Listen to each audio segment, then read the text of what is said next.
The forefathers of our family originated in the European continent, as you all know, in Norway, and a brief history of Norway. The Norwegian continent was once covered with the same coat of ice that covered the North American continent about 10,000 years ago. As the ice retreated, the immigration from Europe, Denmark,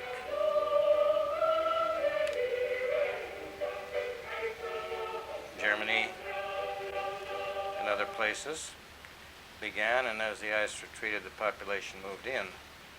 The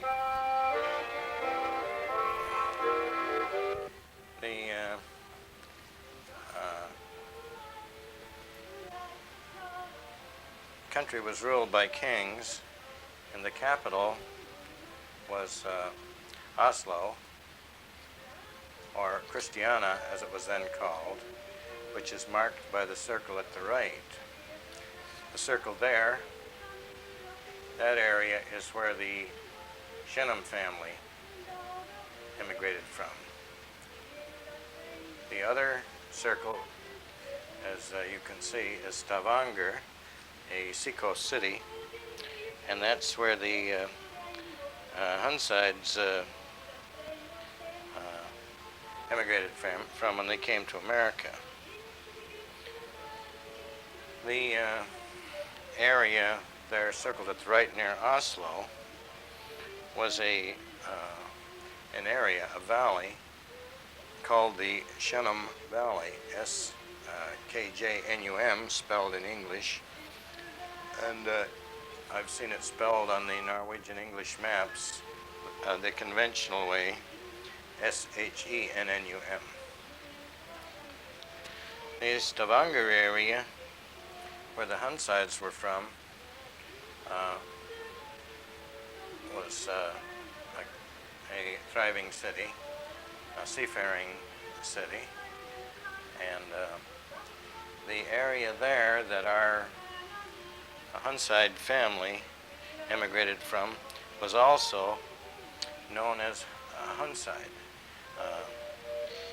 The reason that our families selected the names that they did when they came to America is based on the old custom of changing the surname or family name every time a child was born. An entire family or tribe or clan would live in an area and would be known as the Shennums or the Hunsides, as an example. But if your father's name was John, you as a boy would be named John's son, a good practical Scandinavian way. If your father's name was Pete, you would be named Peterson. If you were Ben Peterson, your sons would be named as Benson. The daughters likewise would have a change in names, but since they took the husband's name when they married, we lose the tradition of the family name there. So a member of the Shennum tribe traveling to Stavanger might introduce himself and say, my name is Ole Larsen, I'm a Shennum. I'm from the Shennum tribe, or the Shennum Valley, or the Shennum farm. So this set the stage for the families to change their names when they came to America. In the Hunside family, there's a house there, the family home, that has been in the family for between 900 and 1,000 years now.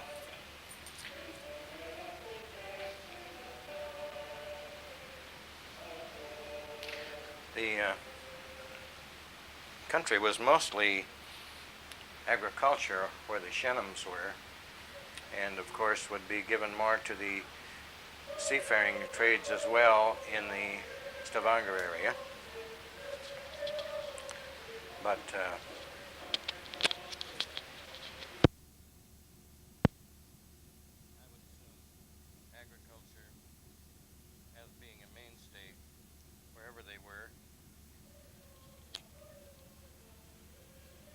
because there's just no way that you could live without farm products in a subsistence economy. The population thrived in Norway and grew tremendously. The country, being mostly agricultural, became overpopulated for the amount of land available, and as the fathers subdivided the tracts and divided them into smaller and smaller tracts, there just wasn't room for everybody. So people would have to go on the farms as a tenant or a cotter, as they were called, and there they would have 4 or 5 acres, perhaps of their own, where they could raise their own produce in exchange for working on the main farm in the summer. When the population and subdividing had reached that proportion, and there was not that much business economy. When the Industrial Revolution hit, of course, it affected Norway a great deal too, and the country developed a large merchant marine. In fact, it had the 3rd largest merchant marine in the world at the time of the immigration of our parents in the 1860s. This merchant marine had no doubt been based on the sailing experience of the Viking kings around the world, which we're all familiar with, and the families had learned to do well in shipbuilding. And this huge merchant marine, plus the pressure of overpopulation in the country, is what gave rise to what was known as the America Fever in the 1860s, when the population of Norway actually decreased because of the immigration.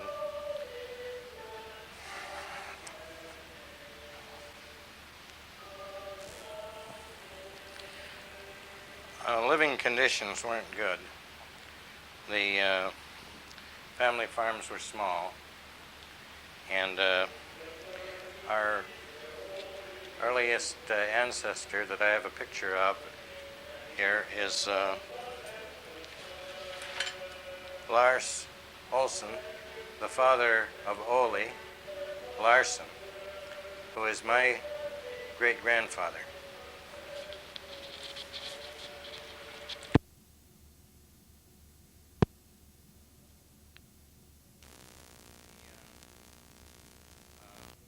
Living conditions in Norway were terrible. There was terrible class distinction, and although our family was related somewhat to the then queen in Norway, we weren't in the noble class. The nobles of the day, or I should say the bureaucrats of the day, were called nobles. And there was terrible class distinction when an individual went into the presence of one of those fellows. He had to take off his hat and stand with his hat off when he was supposedly in the presence of his betters. And for a spirited people, this must have represented a terrible type of class distinction. The subsistence economy was still largely the way of life, and outside work was not real plentiful. And so in order to save up the money to come to America, it took some real savings. But there was plenty of need for it. There was no future. There was high taxes. There was the country had been involved in wars, and there was conscription and forced military service, and had been for years and years and years. In fact, as the old-timers put it, there was no future in Norway. Enough to say, with a free country across the ocean where freedom and opportunity were both present for the first real time in the history of the world, that this beckoned our our early parents, and thank God that it did. The fare was high, like I say, in relation to what they could make, so the families worked it there in the 1800s the way that some of the Asiatic and South American immigrants are working it now. One goes ahead somehow to save up the money to send the next one, and they send for the others, and so it goes. I'm going to introduce you to the family tree now, and then tell you a little bit about the order of the immigration. We'll start with Lars, who was born in Nonstead, as we said, at Christiania, which is called Oslo now, Norway, and his wife, Kirstine, she would be called Christine now, she was born in Stavanger. They both died in Canby, Minnesota. Their children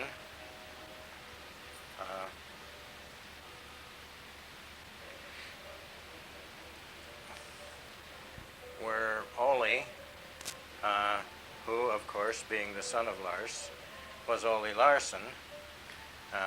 When he arrived in America, he took the name of Shennum. Their other children were Anton, Christian, and Hans Larsson.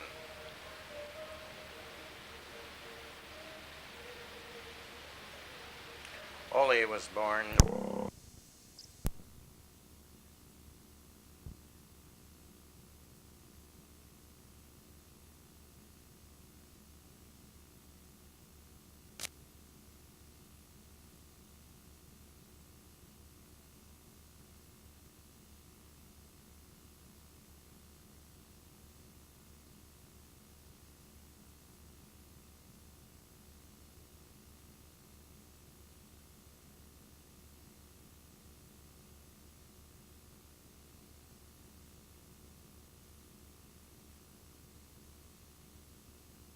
Ida Lundring.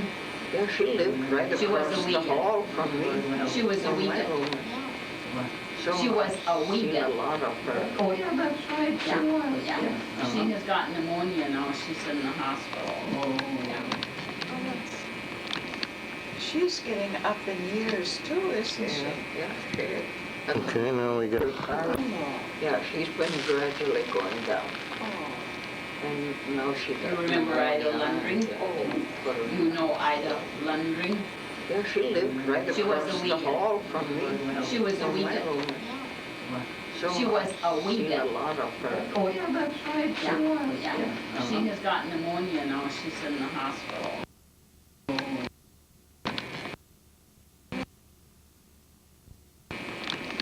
She's getting up in years too, isn't she? Yeah, she is. okay.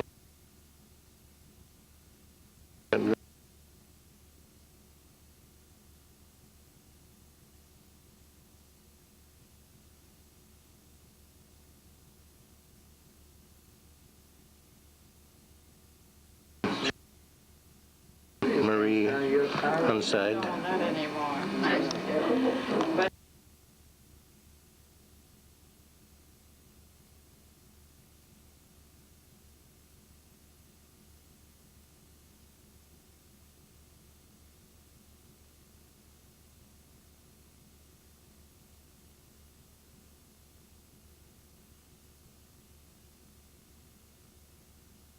But in good condition, I have the garage fellowship in. Because sometimes when my son comes to get his car, Yeah. he might find a flat tire. Oh, sure. We ain't any of us. Standing left to right are pictures of Anton, Christian, and Hans.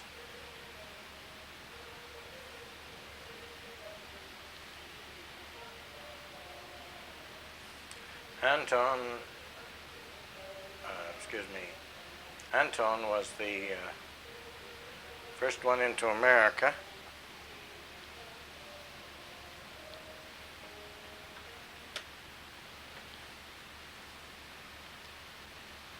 stands in the center there.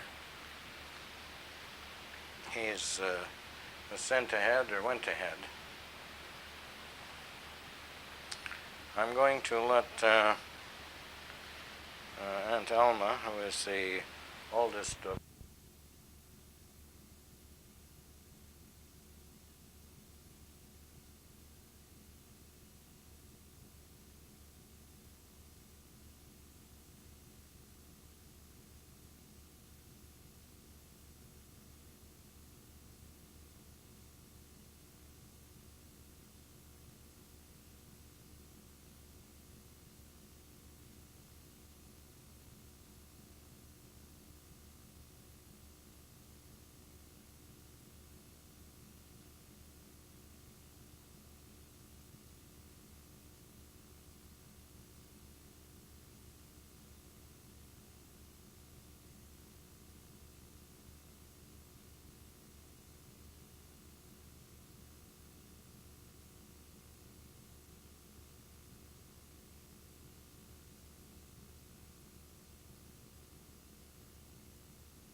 Too many Yeah, sons. yeah, here has too many sons.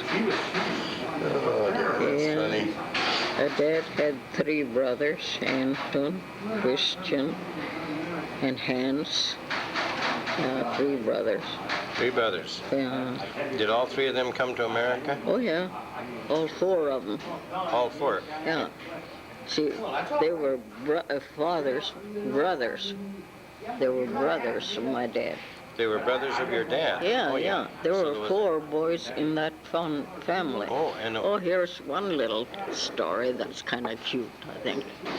First, the oldest son came to this country, and he wrote home how wonderful America was and everything. So the rest of them were more than anxious to come. And they thought they should send for their father first. So he sent a ticket home to his father, and the mother decided, you're not going, I'm using that ticket, and I'm going. So Charity came to this country by was her name? herself. Charity, Charity. yeah, Charity. Mm-hmm. Yeah, she took the ticket for America and went. She was really domineering I guess. to some extent. So that was your That was my grandmother. grandmother? Yeah, that was my dad's mother. Right. And she lived with us and died at our house. Well, didn't he come then later? Finally he came, yeah. Oh. Yeah, then they'd send for him later on when they could save up enough money to buy a ticket. That's cute. That is a cute Yeah. story. I'm glad you told Yeah, me that. well, it's kind of tells what the real condition was. Right, yeah.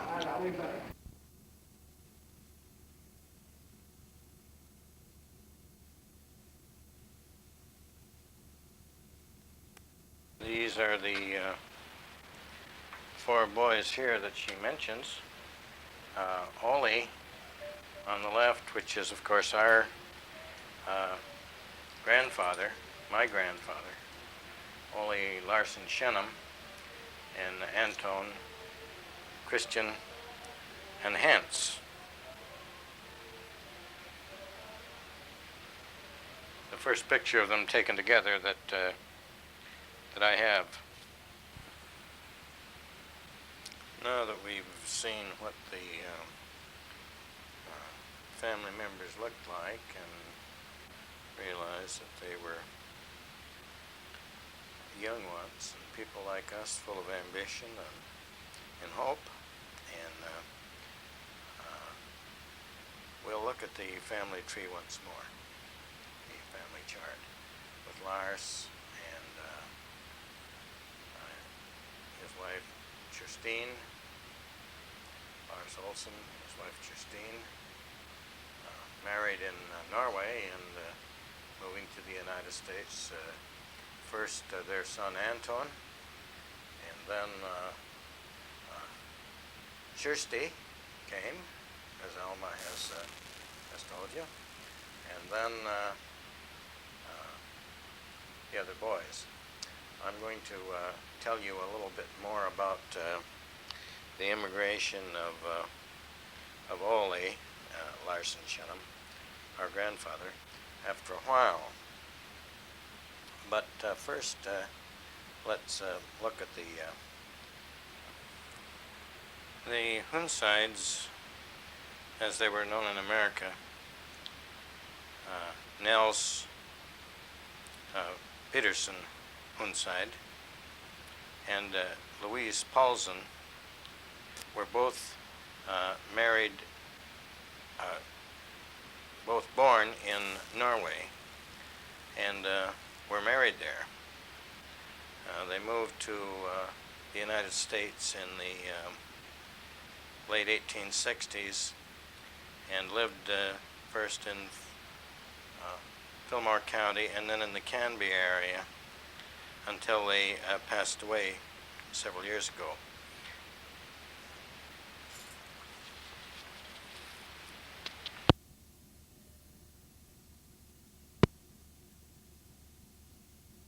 They had 4 children.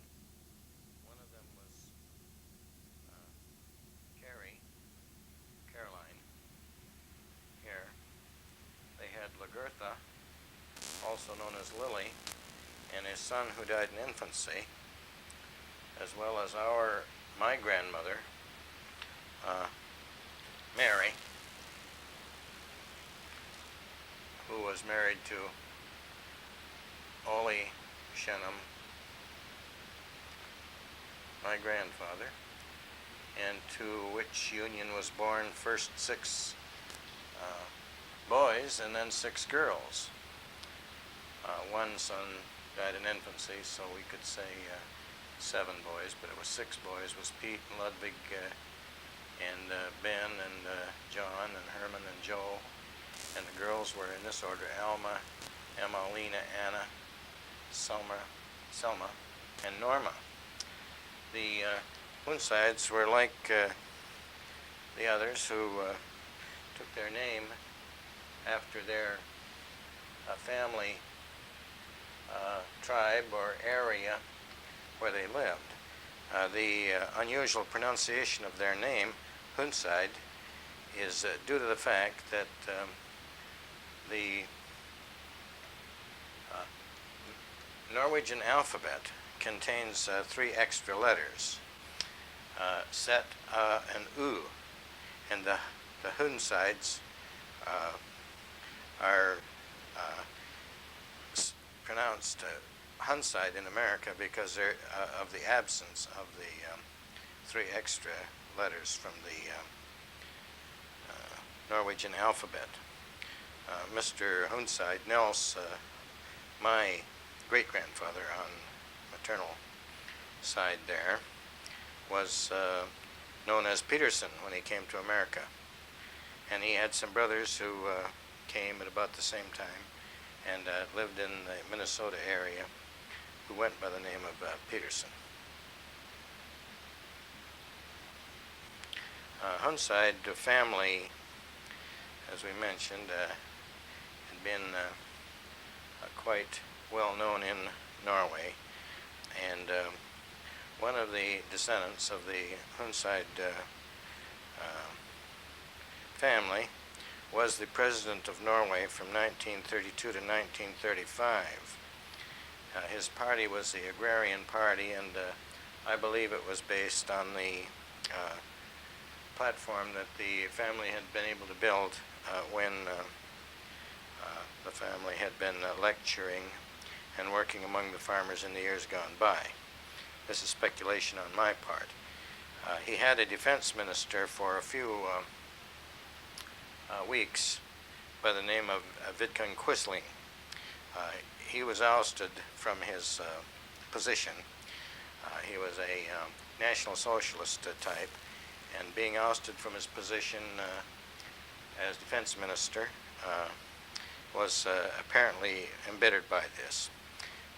Jens Huntside lost his presidential or prime minister position in 1935 in the Great Socialist Sweep that saw the communists making great inroads all the way around the world, even into the United States.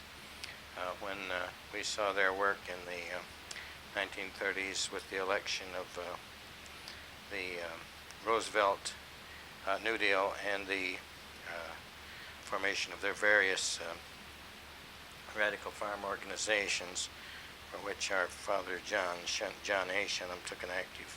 There's so Is it many written on things there? for us. Mm-hmm. No. And I'm glad you have them. Yeah. Carrie is the little girl.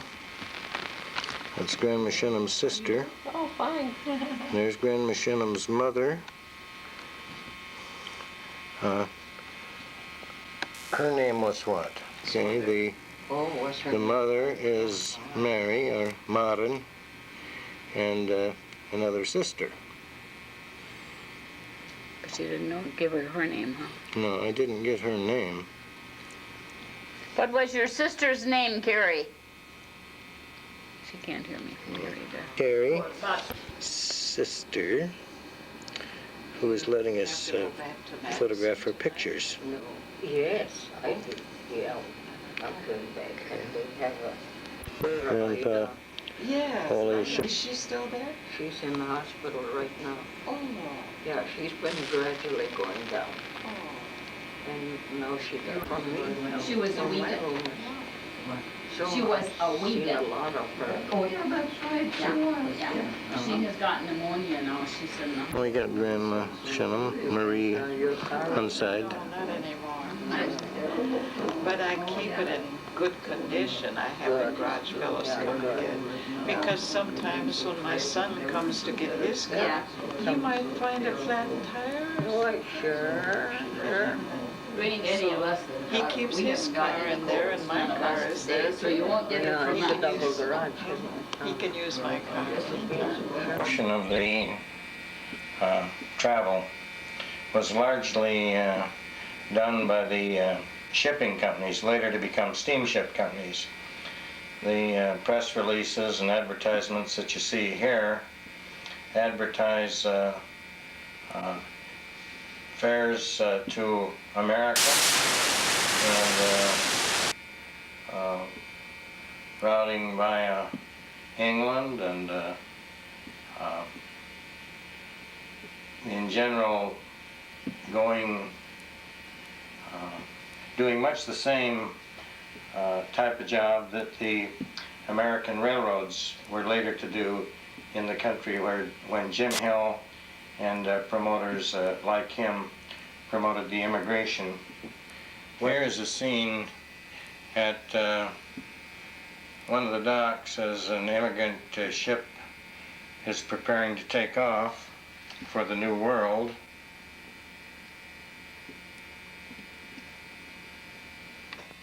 And here is a scene aboard one of the immigrant ships with the passengers on board.